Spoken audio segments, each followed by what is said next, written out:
mandar uma mensagem aqui para os companheiros do PDT e de todo o Brasil que estão incomodados com a postura da deputada federal Tabata Amaral, que vem dizendo por aí que o nosso partido é antidemocrático, que quer propor uma série de políticas e quer propor uma nova legislação sobre o falso argumento que vai estar renovando os partidos políticos no Brasil. E aí o grande questionamento é o seguinte: como é que você faz isso a partir de organizações que, na verdade, têm atuado para fragilizar os partidos, que são a célula da organização do pensamento social, que são as células de construção da democracia. Não é verdade que nos partidos políticos não exista renovação. No PDT, por exemplo, nós temos uma organização de jovens que começou a se construir ainda na década de 40. E é dessa organização que saíram quadros muito importantes no PDT, como, por exemplo, Leonel Brizola, como, por exemplo, hoje o nosso líder na Câmara Federal, André Figueiredo, deputado André Figueiredo, como o companheiro que está no Senado hoje, representando o Maranhão, que é o Everton Rocha, e também o presidente nacional do PDT, o Carlos Lupe. Essas organizações atuam o tempo todo dentro dos partidos políticos, construindo os partidos e aprendendo a fazer política nos seus mais variados níveis. E aí agora surge um grupo financiado sei lá por quem, por fontes econômicas que nunca quiseram a transformação desse país, né? Que continuam insistindo nas pautas do entreguismo,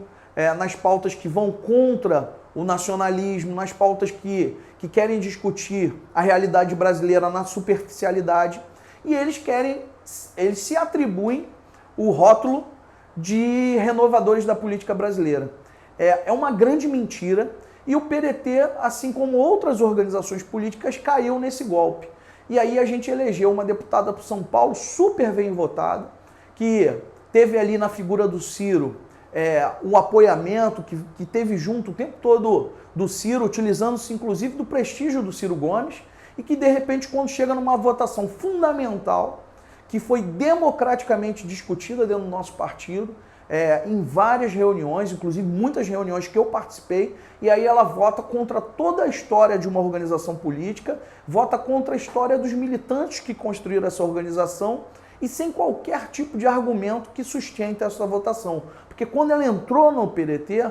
ela sabia que o PDT era um partido que defendia a causa dos mais fracos, dos trabalhadores, e que defendia a legislação trabalhista e também a legislação da Seguridade Social, que a gente jamais ia atentar contra essa legislação. E agora ela fica o tempo todo nas redes sociais promovendo ataques contra o nosso partido e tentando construir uma imagem como se no nosso partido não existisse democracia.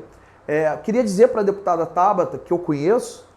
que democracia se constrói a partir do diálogo e com respeito às diferenças. Quando a gente senta, escuta as diferenças e constrói os consensos, a gente está construindo a democracia. Quando a gente senta, escuta as diferenças, não manifesta a nossa opinião e vota contra aquilo que foi decidido pelo conjunto das pessoas que acreditam em bandeiras históricas, como, por exemplo, a defesa dos trabalhadores, a gente não está construindo democracia. E aí não adianta utilizar os mecanismos da mídia convencional, dos grandes jornais, para atacar uma geração de trabalhistas que, como eu e vários outros companheiros, dedicaram a vida para construir o PDT e o trabalhismo no Brasil. A gente, como dizia o Brizola, e eu sempre cito o Brizola, que é a maior inspiração que eu tenho na vida política, a gente vem de muito longe. Eu hoje, quase chegando aos 40, eu entrei nesse partido com 14 anos de idade. E eu conheci uma geração de jovens que se dedica todos os dias para de verdade renovar a política, atuando nos movimentos sociais, atuando nas comunidades, atuando na luta contra a violência que massacra a juventude brasileira nas favelas, nas periferias, atuando no movimento estudantil, no movimento de estudantes que verdadeiramente discute o nosso país. Então, vamos abrir os olhos, porque a gente não pode colocar no poder uma falsa geração de jovens que supostamente está renovando a política brasileira. Essa geração de jovens não tem compromisso com a renovação da política, porque a gente só vai renovar a política no Brasil verdadeiramente quando a gente